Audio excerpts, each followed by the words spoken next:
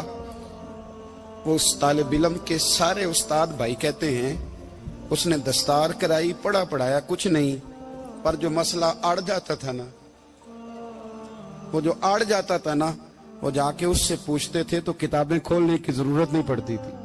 حضرت ام سلمہ رضی اللہ تعالیٰ عنہ کہتی ہے میں نے عرض کی یا رسول اللہ صلی اللہ علیہ وسلم میری بچی بڑی بیمار ہے, تو مجھے کسی نے کہا ہے یہ تھوڑی سی نشے والی چیز ہے, یہ بنا کے تیار کر کے دو صحیح ہو جائے گی.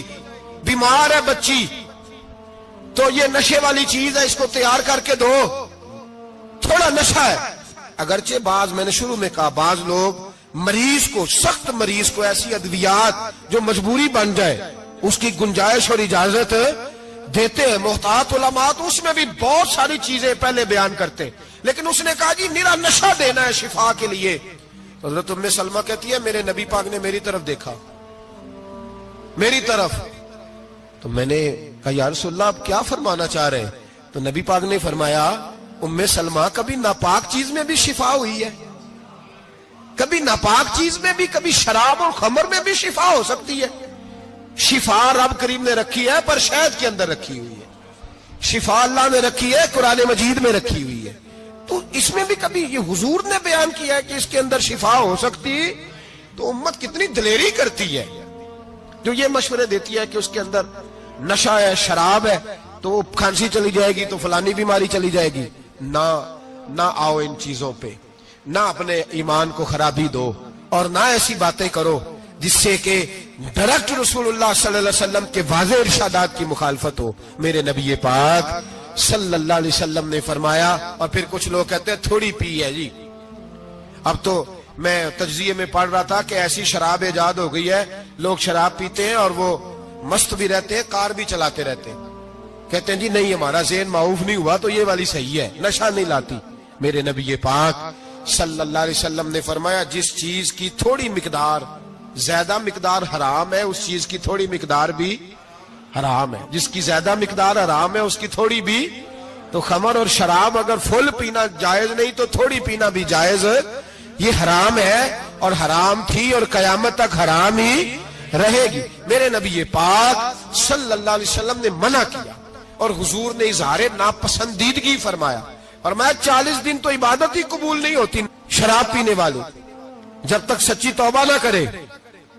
یہ لفظ جب ادا کرتا ہوں تو شرم سے میری زبان لڑکھڑاتی ہے کہ یار درباروں پہ بھی نشہ بکتا ہے.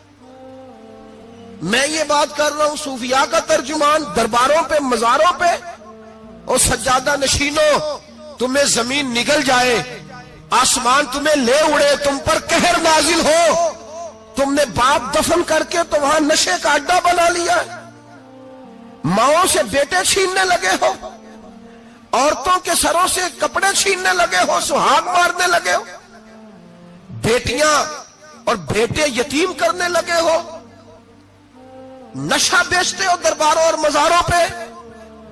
یہ تماشا لگ گیا. آپ کیسے کروں یہ بات, پر کرنی پڑ رہی ہے, مجبوری ہے, یہ مضمون مکمل نہیں ہو سکتا. بند کر دیں وہ دربار, ہمیں نہیں چاہیے جن درباروں پہ نشہ بکتا ہے. میں ذمہ داری سے کہہ رہا ہوں, بات ریکارڈ ہو رہی ہے. جوتے کی نوک پہ وہ سجادہ نشین جو امت کو ڈرگز دیتا ہے, وہ سجادہ نشین کا ڈیرا نہیں, وہ گند کا اڈا ہے. وہاں سے فیض نہیں مل رہا, امت کی تباہی ہو رہی ہے. بتا دو, پھیلا دو, اس کو اعتراض کرنا ہے کرو. میرے رسول پاک سید عالم صلی اللہ تعالی علیہ وسلم کا دین ضروری ہے, کسی پیر کی سجادگی ضروری, بولیے سجادگی ضروری. بڑی ذمہ داری سے کہہ رہا ہوں اور نمائندگی کر رہا ہوں اپنی جماعت کی. نہ ہمارے بزرگوں نے کل اس کی حمایت کی تھی, نہ آج کرتے ہیں, نہ قیامت تک کریں گے. بند کر دے وہ دربار اور مزار. بزرگ دنیا میں یہ کام کرنے آئے تھے, اور ہماری سوچ اتنی گر گئی ہے, اتنے ہم کمزور ہو گئے. کہتے ہیں جب اس کو چڑھ جاتی ہے تو پھر بڑی معرفت کی باتیں سناتا ہے. تجھے شرم نہیں آئی ہے لفظ کہتے ہوئے؟ اب نشئی تجھے معرفت سکھائے گا؟ اب تو شرابی سے, بھنگی چرسی سے دین سیکھے گا؟ کہتے ہیں اس نے پی ہوئی تھی, چڑھی ہوئی تھی, میں بات کر دی تو میرا کام بن گیا. اتنی گندی اور میلی سوچ صاحب ایمان کی ہوتی ہے, تو اب نشیوں سے جا کر دعائیں کرائے گا. سن, میرے نبی پاک صلی اللہ علیہ وسلم نے فرمایا جو شراب پی لے, نشہ کر لے, اس کی تو 40 دن تک عبادت رب قبول نہیں فرماتا. تو کہتا چڑھی ہوئی تھی تو اس نے دعا کر دی, تجھے شرم ہی نہیں آئی بات کرتے, حیا ہی نہیں کیا تو نے جملہ بولتے. یہ کوئی تصوف اور طریقت ہے؟ جاؤ اٹھا کے لے جاؤ. ایسی کوئی تصوف اور طریقت ہمیں نہیں چاہیے. ہمیں وہ والی طریقت چاہیے جس میں خدا کے قرآن کی بات ہوتی ہے اور محمد مصطفیٰ کے فرمان کی بات ہوتی ہے صلی اللہ علیہ وسلم. تو بھائی یاد رکھو, یہ کوئی طریقہ نہیں. ایک مزار ہے, مجھے ایک صاحب کہنے لگے آ جائیں یہاں بھی فاتحہ پڑھیں. میں نے کہا یہاں کیا ہے؟ کہنے لگے تھے تو بابا جی نشہ وشا کرتے, پر اب سنا ہے لوگوں کی منتیں بڑی پوری ہوتی ہیں. مجھے جذبات بڑے کم آتے ہیں. میں نے اس آدمی کو گریبان سے پکڑ لی, میں کہ ادھر ہٹ, وہ تو نشہ کرتا تھا اور تو جاتا تھا, تیری یہ کیسے طاقت ہوئی؟ تو نے مجھے مشورہ دے دیا, تو ہمیں کمزور سمجھتا ہے؟ ہم کمزور ایمان کے لوگ ہیں, اور میں یہاں تجھے کہوں گا نہیں نہیں میں یہاں نہیں جاتا, میں وہاں جاتا ہوں. بالکل کوئی لگی لپٹی بات نہیں, کھری بات. تصوف وہ, دربار وہ جہاں قرآن پڑھا جائے اور رسول اللہ کی حدیث سکھائی جائے, باقی کوئی مطلب نہیں کسی قسم کا. میں داتا صاحب کبھی جاؤں نا جلسہ کرنے کسی کام سے, کسی تقریب میں, تو میں داتا صاحب کے مزار پہ نہیں جاتا. میں کہتا ہوں یار یہ یرانہ نہیں کہ بندہ کسی کام آیا تھا تو فاتحہ پڑھ لی, واپس چلو. گکھڑ سے سپیشل آئیں گے داتا صاحب کے مزار پہ حاضری دینے, اور میرے سنگی گواہ ہیں کہ میں سپیشل ٹائم نکال کے بہت سارے کام چھوڑ کے سپیشل جاتا ہوں, اور میں مراد ماننے نہیں جاتا, میں داتا صاحب کا شکریہ ادا کر دے جاتا ہوں. میں ان سے کہتا ہوں حضور آپ کی مہربانی, آپ یہاں آئے تو ہمارے بڑے بھی رسول اللہ کے غلام بن گئے. میں تو سلام عقیدت پیش کرنے جاتا ہوں. ہم مزارات پر جانے کے قائل نہیں, بلکہ ہماری تو عقیدت کا درجہ ہی مکمل نہیں ہوتا جب تک ہم مزار پہ سلام نہ کریں. پر مزار داتا صاحب کا, مزار خواجہ معین الدین اجمیری کا, مزار غوث اعظم جیلانی کا, مزار محدث اعظم مولانا سردار احمد کا, مزار اولیاء کا, مزار میاں شیر محمد شرف پوری کا, مزار رب کریم کے بندوں کا. بھنگیوں چرسیوں کے مزار نہیں ہوتے, اور نام ان مزارات کے قائل ہے, بالکل قائل نہیں ہم. میں تھوڑے دن پہلے لاہور گیا تھا, تو میں کار میں میاں صاحب میاں شیر محمد شرف پوری کا ذکر کر رہا تھا. میں اپنے دوستوں سے کہہ رہا تھا یار بہت بڑا بابا ہوا ہے. تو مجھے کہنے لگی کرامت کیا ہے؟ میں نے کرامت یہ ہے کہ ساری زندگی سنت کا درس دیا ہے. تو مجھے کہنے لگے آپ کبھی گئے نہیں؟ میں نے کہا میں اسپیشل گیا تھا, اور تھوڑے دنوں کے بعد پروگرام بناؤں گا تو میں ساتھ لے کے جاؤں گا. ہم مزارات کے قائل ہیں, حاضریاں دیں گے مزاروں پہ, لیکن بھنگیوں چرسیوں کے مزاروں پر جانے کے قائل ہیں. زور سے بولے, یہاں جانے کے قائل ہیں, کوئی عقیدہ نہیں ہے ہمارا. نشہ بکے گا اب مزاروں پہ, اب یہ تصوف ہوگا وہاں, یہ طریقت ہوگی. اور ملت پر رحم کھاؤ خدا را. اگر تمہارے قومی ادارے کہتے ہیں رپورٹ کرنے والے کہ 70 لاکھ پاکستانی نشہ کرتا ہے, تو کیا تمہیں یہ نہیں پتا کہ نشہ بیچتا کون ہے؟ کیا تمہیں یہ نہیں پتا کہ ڈرگز کا کاروبار کون کرتا ہے؟ اگر تمہیں یہ پتا ہے تو کیا یہ خبر نہیں تمہیں کہ ان رگوں پر یہ خون اتارتا کون ہے؟ میں اپنے بزرگوں سے معذرت کے ساتھ, نشے کا آغاز, ناراض تو نہیں ہو جائیں گے بزرگ, نوجوانوں کو میں لتاڑ لیتا ہوں لیکن بزرگوں کی عزت کرنا سنت ہے, تو میں بزرگوں سے معذرت کے ساتھ یہ یوں سمجھ لیے خوگرے حمد سے تھوڑا سا گلا بھی سن لے. نشہ سگریٹ سے شروع ہوتا ہے, سگریٹ سے. میں تمباکو کو حرام نہیں کہتا, یہ فتویٰ نہیں دے رہا.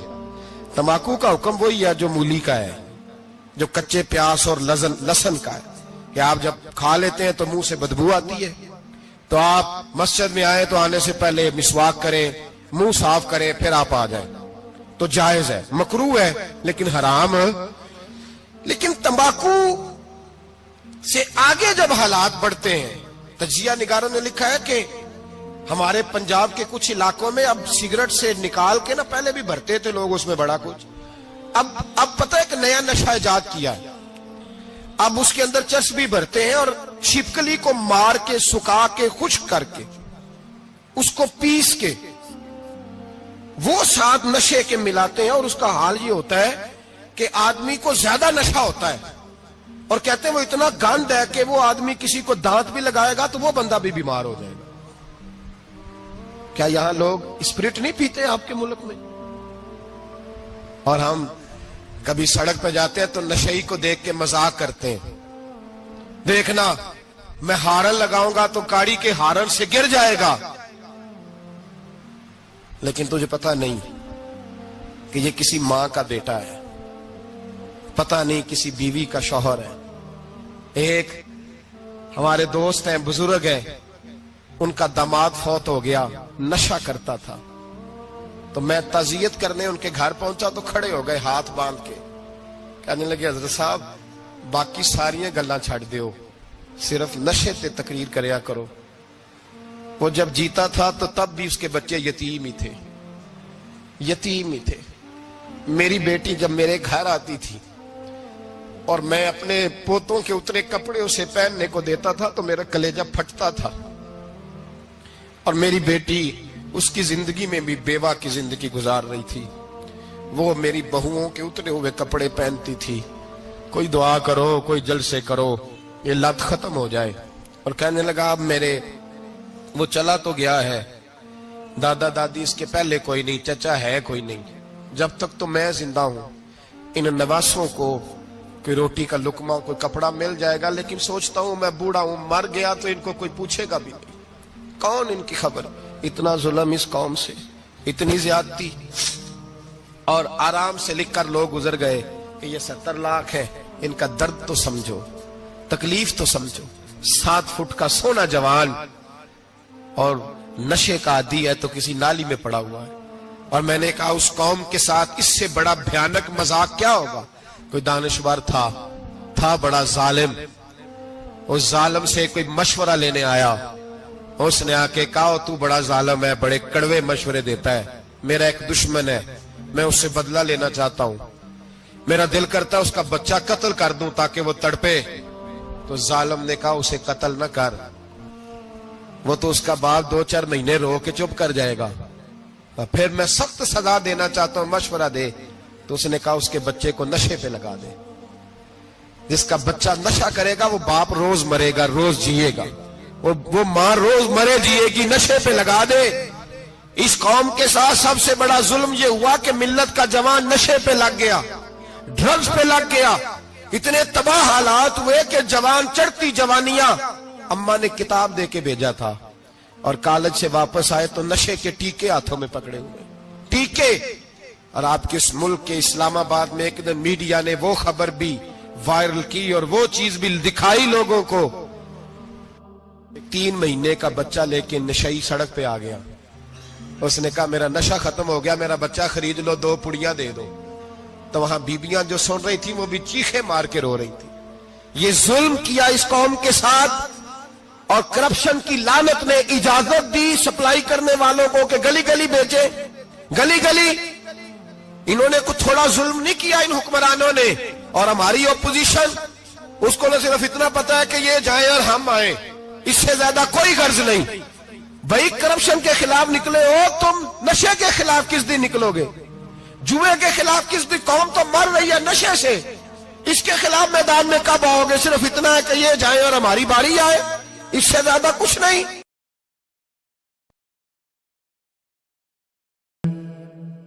بسم اللہ الرحمن الرحیم اللہم صلی علی محمد وعلی آل محمد کما صلیت علی ابراہیم وعلی آل ابراہیم انک حمید مجید اللہم بارک علی محمد وعلی آل محمد کما بارکت علی ابراہیم وعلی آل ابراہیم انک حمید مجید۔